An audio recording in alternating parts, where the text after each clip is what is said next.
Hello, coaches. Welcome back to another episode of Coach Better Spotlight. My name is Kim Cafino, and I've worked with hundreds of teachers, coaches, and leaders in schools around the world to help them create thriving and sustainable instructional coaching programs.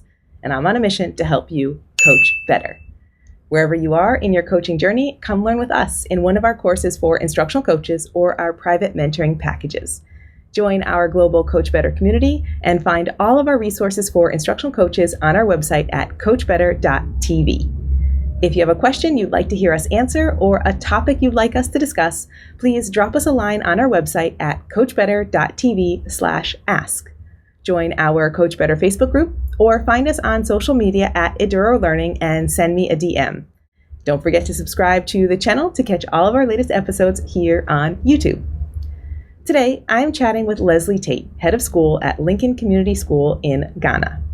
If you've been listening to the podcast this year, you know that Christina Botbill and I recently published our first book together, Finding Your Path as a Woman in School Leadership. Earlier this year, we hosted a podcast launch party to announce the book. It's episode 226. If you'd like to listen, you can find it at coachbetter.tv/episode-226. This conversation with Leslie is such a perfect follow-up to that episode because Leslie is an experienced senior leader and she highlights many of the common experiences that women face on their path to leadership, highlighted in the Women Who Lead interviews in our book. In this Spotlight episode, we are focused on the systems and structures that schools can create to support aspiring leaders.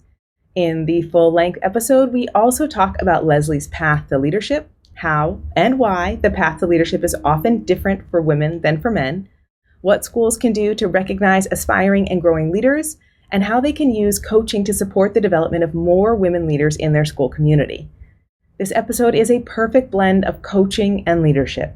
If you're curious about the ways that coaching can grow leaders and what to expect on the pathway to leadership as a woman, this episode is for you. This episode is also a great peek at the kinds of stories you'll read in our book, Finding Your Path as a Woman in School Leadership. Get all the details about the book at eduralearning.com/WWL book.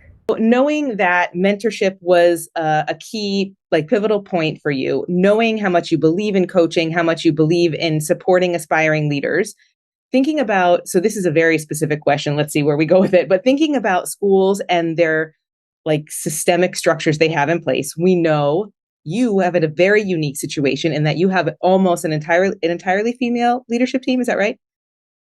Almost, by one. Almost. And on our education leadership team, we have he's not lonely, one alone male.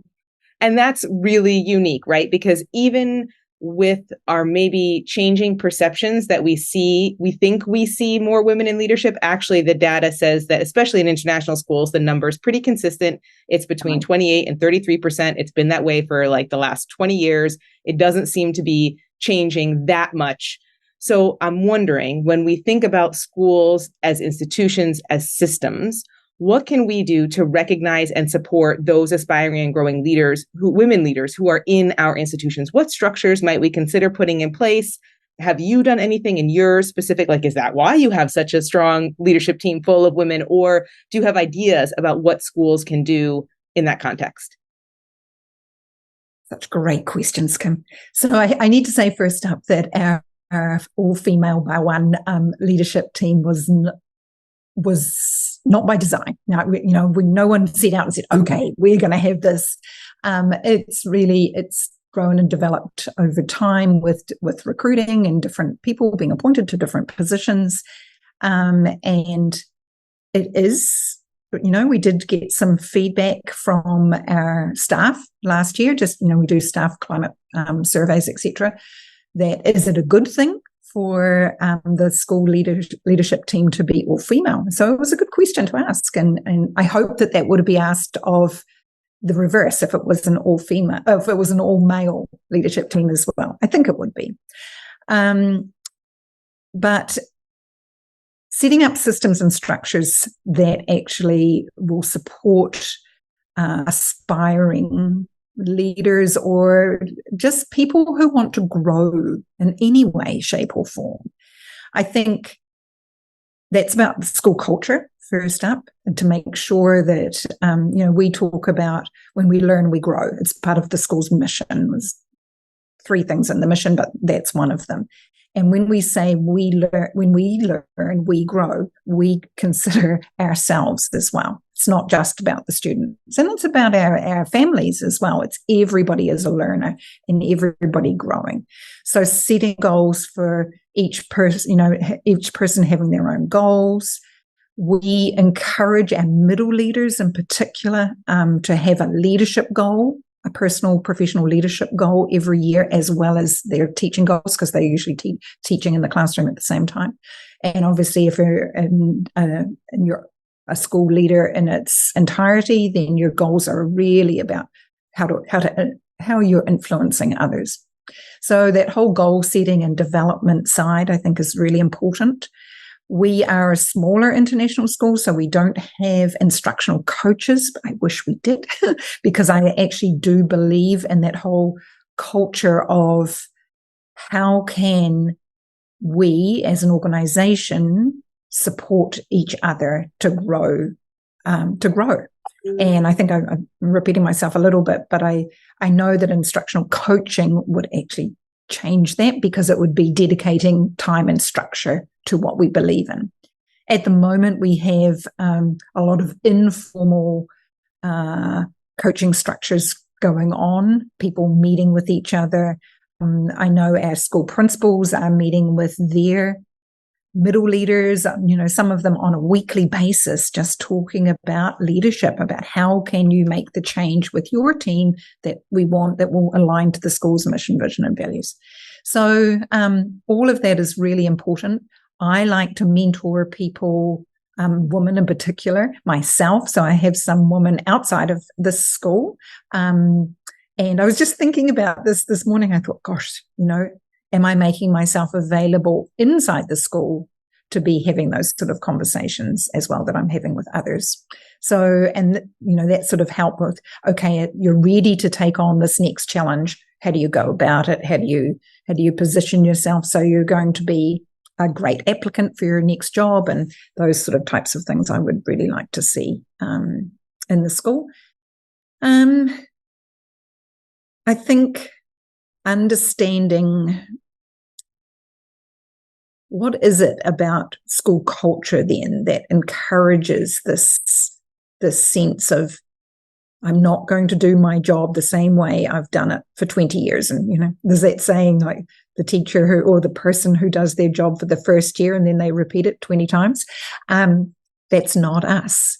And good communication then, from me in particular, as the sort of head leader, I think is vital about.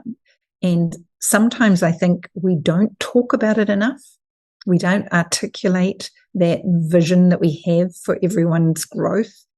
And we have here different book studies that go on. There's a book study at the moment at the senior leadership level, because we're working on our diversity work and just ensuring that we are being inclusive. So we're working together on book study for that.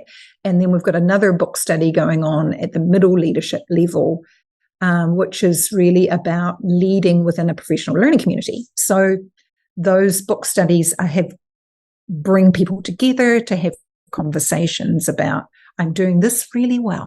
It always has to come from a strengths side. This is working, but this part I need to work on. And then sharing those strengths and asking each other, wow, if you're saying that this bit is working with your team, can you share that so that we can all hear and we can maybe emulate that? And so there's just lots of connections and alignment. The only bit I would like to see is maybe just more positions around this work. Okay, so you said so many things: school culture, goal setting and development, coaching, mentorship, and good communication. And we could talk about each one of those. But I actually really want to pick up on the last one, the communication from you and the structures for doing that, like the book study. And I feel like it sounds like nothing, but it's so powerful. And it's that consistent messaging about what we value. and then the messaging aligning with the actions that you take. And I know, like, I'm not saying anything you don't already know, but I'm just rephrasing it myself in this conversation, that I just think in whatever position you're in, whether you're currently in a leadership position or you're aspiring leader, or you're like, heck no, I don't want any part of that, I'm staying in the classroom, that consistent messaging, and then walking or taking the action, walking the talk or taking the action that aligns with that messaging is also part of what builds people's trust in you and recognizes or enables them to take whatever risk needs to be taken to grow into whatever that next step is for them. Absolutely. And it all comes, from mission and vision and values. And what we try and do here that I love is connect back to that all the time in communications. So we're doing this because this is the bit in our mission and vision. Okay. And this part here fits, there's the alignment. And I think in my experience over my career in education, we're not that good at that. We're very, very good at developing beautiful mission and vision and having them made into lovely posters and websites and all sorts of things, but we're not so good at connecting our actual practice with that. So I think for communication, for alignment purposes, for everything really, for me, as in my role, I need to be reflective enough to say, now, is that new idea or the new thing or whatever, is that really who we are, and does it connect with our mission, vision, and values? And if not, then being brave enough to say, actually, that's not for us. Because I think schools can try to be absolutely everything, and I've just been doing some reading of my own recently about, and it's not within the schooling system, it's within the corporate world, being really clear about what you are and what you are not. And then I thought, I don't know if we're that clear on what we are not. And so we need to do some thinking around that.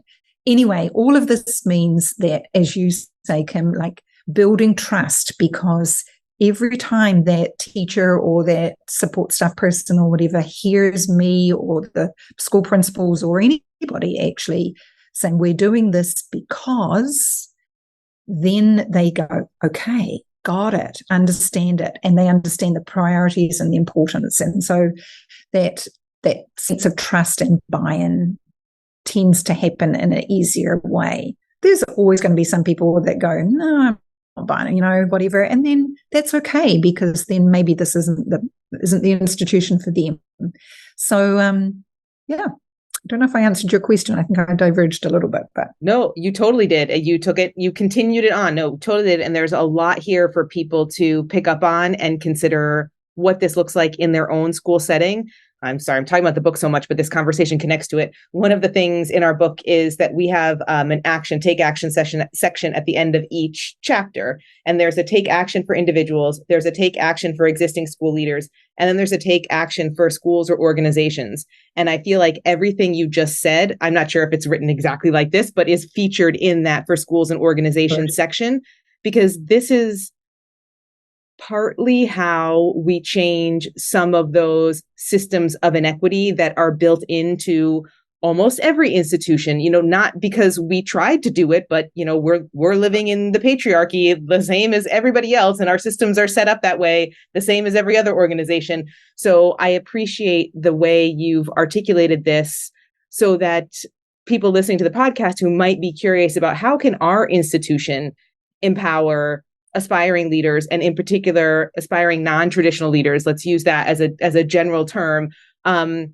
These are ways. And you might say, wait, we don't have any mentorship in our school. Like, can I build a mentorship program? Or, hey, we don't ever do any book studies. Maybe I'll start a book study with somebody. Like, there's a lot of practical takeaways here that people can just try and see if it works in your setting. Thanks for watching this clip with Leslie. This conversation is such a great example of the kinds of conversations I had during the Women Who Lead interviews, which were the foundation for our book, Finding Your Path as a Woman in School Leadership. My biggest takeaway from those conversations is that coaching is such a powerful foundational skill that can be applied in almost any role. and is an exceptionally strong foundation for leadership.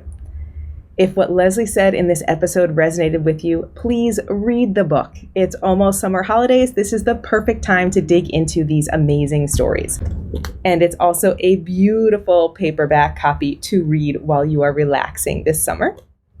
In this book, you'll find interconnected stories from more than 70 successful women leaders around the world, grounded in research to clearly identify and define the common experiences these women share.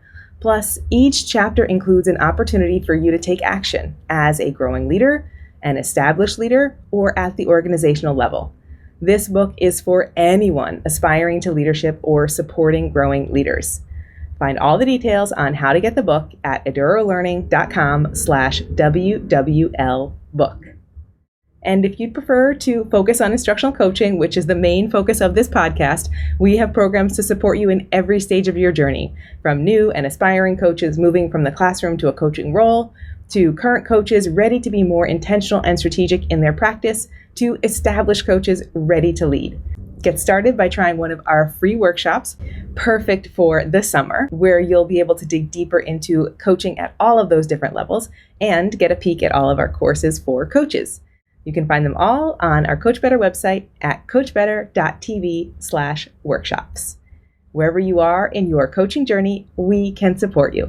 If you're curious right now or you have questions, please reach out. You can leave a comment on the show notes on our website at coachbetter.tv. You can join our Coach Better Facebook group or find us on social media at Eduro Learning and send me a DM. I'd love to support you in your coaching journey. See you next time.